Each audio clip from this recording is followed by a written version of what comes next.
So I see a lot of people say things like, God wouldn't want me. I'm not the type of person who belongs in church, or I need to fix myself first. My past isn't quite Christian.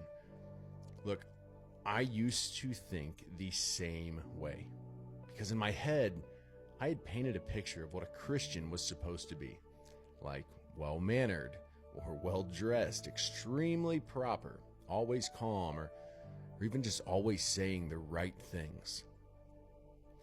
And I remember thinking, wow, yeah, I'm extremely far from that.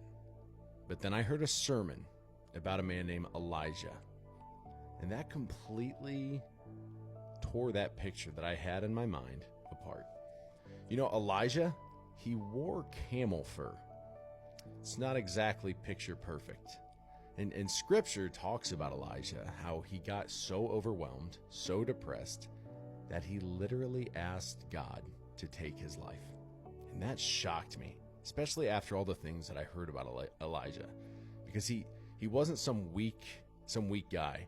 This was a prophet of God, like a bad dude, okay?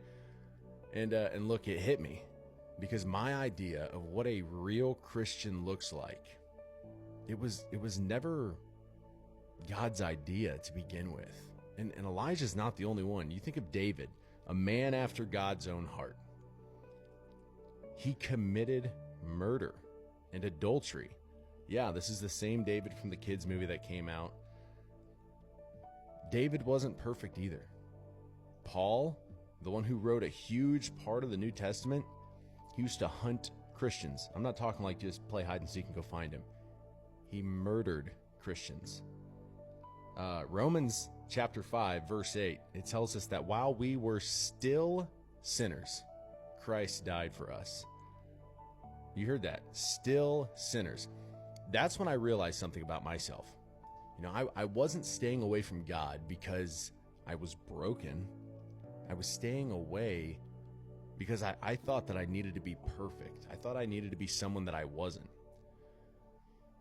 And, you know, a lot of people, they'll sit there and they'll think things like, you know, I don't look Christian. I don't sound like one. I don't have the past for it. Neither did I. Neither did most of the people that God used in the Bible. Here's the thing, though. If you're still here, if you're still breathing, if you're still searching, the thing you got to remember is it's not too late. You know, you don't come to God because you're put together. You come to God because you're not. And he already knew that.